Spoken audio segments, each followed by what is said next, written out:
Aproveitando que a gente falou desse susto do avião que pousou ali na rodovia, a gente aqui no estúdio vai falar de uma outra situação que tem deixado os usuários do transporte aéreo apreensivos. O Senado aprovou a isenção de cobrança de bagagem de até 23 quilos em voos domésticos e também a permissão de 100% de capital estrangeiro nas companhias aéreas. Para começar a valer, falta a aprovação do presidente Jair Bolsonaro. E quem está aqui comigo, aqui no estúdio, para falar sobre esse assunto, é o advogado especialista em aviação, Georges Ferreira. Boa tarde. Boa tarde. Bem-vindo. Obrigado. Georges, isso está deixando todo mundo, assim, apreensivo, né? Porque ano passado, aliás, tem quanto tempo já que a gente perdeu a bagagem? Tem mais de um ano, né? O direito à bagagem, uns 2 ou 3 anos. Praticamente. Quando começaram com essa história, a proposta era, vai reduzir o preço, né, o valor da passagem, então vamos tirar a bagagem e quem for pagar, paga a diferença. Na prática, nós não vimos essa diferença. Na verdade, a gente observou que o valor da passagem até subiu. Que reflexos o senhor acha que vai ter agora com essa situação, com essa aprovação do Senado e possível aprovação aí do presidente de retorno da bagagem dos 23 quilos? Bom, nós precisamos entender que, em realidade, nunca houve o que talvez as empresas tenham perdido a oportunidade de ter mais transparência na relação com o próprio consumidor. Por exemplo, obviamente que para você precificar uma passagem, você sempre levou em consideração o volume e principalmente o peso do passageiro. Eu acho que talvez eles sempre incluíram no preço a bagagem, então isso nunca ficou de graça. Porque nós sempre tínhamos essa situação, sempre esteve embutido, porque eles tinham que verificar o peso médio do passageiro e jogava mais um sobrepeso em cima, para você, obviamente, fazer essa precificação. Acontece, então, que isso nunca foi devidamente explicado para o passageiro. Porque na época ficaram de tirar a bagagem, ou seja, tiraria esse sobrepreço que já havia, só que isso nunca... Esse sobrepezinho esse nosso... sobrepreço, vamos exato, dizer, né? Mas nunca aconteceu, né? Não reduziu o preço da passagem. Isso não ficou comprovado. Talvez, no começo, eles até disseram que teriam alguma diferença, só que o Brasil é um país espetacular. Quando você vê que praticamente 40%, mais de 40% dos preços, dos custos de uma linha aérea é só o combustível, mais 10% que ela paga de taxa e tarifa para o governo, aí você denota várias falhas em toda essa cadeia. 40 e? Entre 40% e 44% é só... Do preço da passagem é só combustível. É só as despesas de uma empresa, é só isso daí. E se você pega, por exemplo, que você tem tarifas que você paga para a própria agência, que você paga para o Departamento de Controle de Espaço Aéreo, para a Infraero e tudo mais, você já soma mais 10%. Então você vê que nós não temos uma política pública clara para o setor. Talvez isso traga um certo alívio à abertura do capital estrangeiro, onde empresas poderão operar aqui. Mas a grande questão é, será que essas empresas vão sobreviver à nossa burocracia, que é gigantesca dentro do Brasil?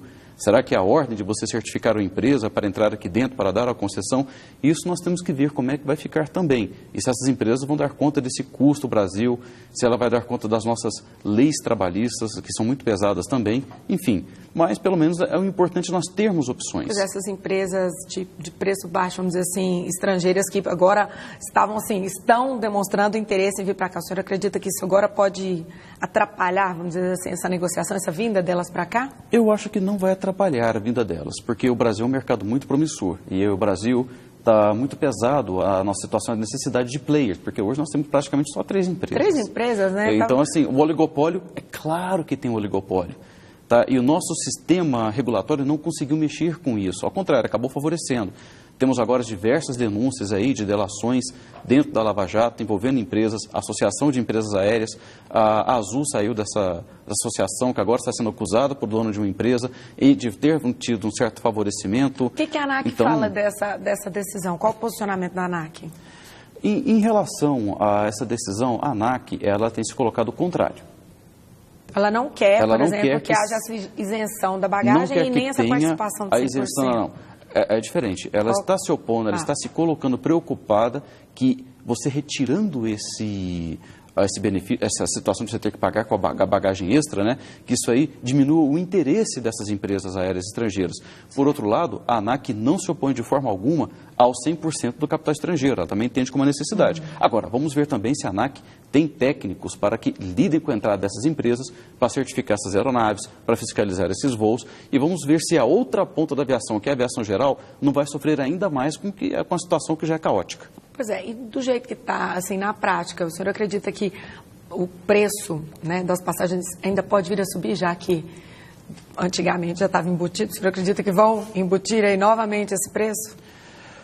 Olha, talvez o consumidor é sempre a ponta mais fraca disso daí. E como nós temos um oligopólio, uma coisa que está formada, eu acredito que será importante que, obviamente, que aí a OAB, obviamente que o Procon, os Procons, né, o próprio Conselho Nacional dos Consumidores, eles, de Defesa do Consumidor, eles vão se movimentar para que as empresas aéreas, para que elas justifiquem qualquer manipulação no preço das passagens, que já estão muito caras. Independente então, de ter ou não ter, isso daí já estão nesse momento as passagens estão tão caras? O senhor apontou aí um dos pontos que são importantes na questão do preço, é a questão do combustível. Porque lá fora a gente realmente vê passagens muito em conta. As pessoas viajam assim muito e pagam barato. Aqui, para a gente, em comparação, é muito caro.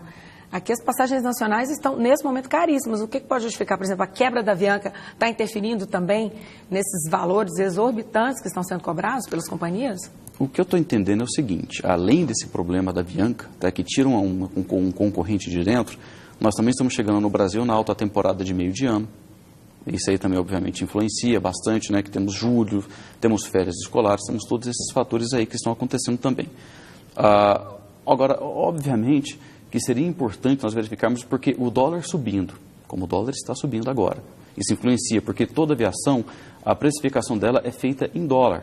O preço do combustível, que voltou a subir, talvez o preço do barril do petróleo que voltou a subir, nós temos praticamente uma tempestade perfeita aí que não vai ajudar em nada o consumidor. E também eu acredito que não é interesse as próprias empresas aéreas manterem um preço tão elevado, porque chega uma hora, porque ela está tendo um certo fluxo de passageiros hoje, porque ela já tem passagens vendidas anteriormente. Mas isso daí, obviamente, pode comprometer o fluxo daqui para frente. Então, elas têm que pensar nisso aí também. Enfim, vamos ver o que o futuro dirá. Por exemplo, para as empresas está sendo dispendioso nesse momento terem aí que aceitar, vamos dizer assim, os passageiros da Avianca que estão sendo remanejados para as empresas?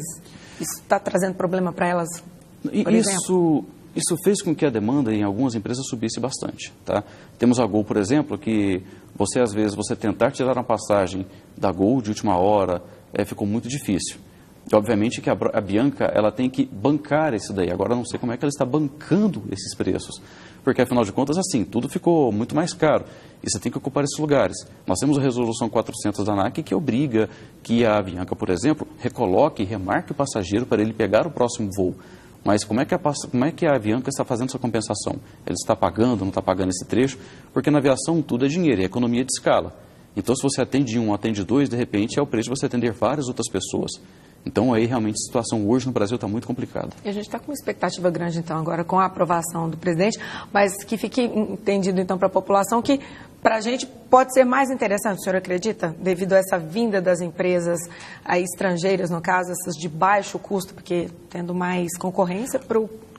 Seria isso ou não? É uma visão muito otimista minha. Primeiro lugar, né? Acho que as pessoas precisam entender assim, tem que ter um certo desapego, porque nós somos muito bem acostumados por empresas como Varig, como VASP, Transbrasil, porque essas empresas, elas nos davam todo aquele conforto, toda aquela mística da aviação, todo aquele luxo, né? E também era caro, quase ninguém conseguia, né? Assim, em comparação com hoje que todo mundo viaja de avião, né? Teve uma época que ficou mais barato para nós também, e que nós ainda pegamos a Varig e a VASP com preços menores. Então, para nós era uma coisa assim luxuosíssima, era uma coisa maravilhosa, né? Agora, você falava... Serviço de bordo, você falava assim para o passageiro brasileiro, ó, você vai ter que pagar pela água, você vai ter que pagar pelo banco, pelo assento, você vai ter que pagar. Tem empresas até que cobram pelo uso do banheiro.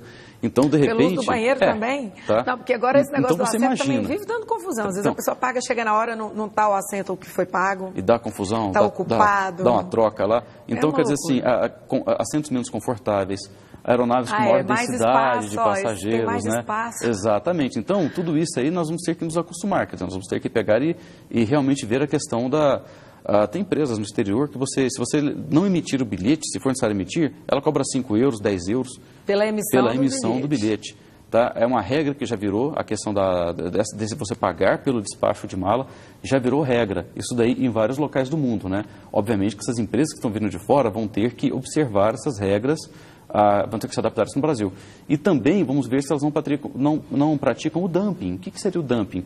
Elas quererem chegar no Brasil como fez algumas empresas brasileiras, né, aqui também no exterior, que tinham outras regionais, que chegavam empresas brasileiras, como na região norte, por exemplo, tinha um preço de Manaus a Belém, que custava R$400, pelas empresas regionais, começaram a cobrar 50, 100. Obviamente que você quebra essas empresas.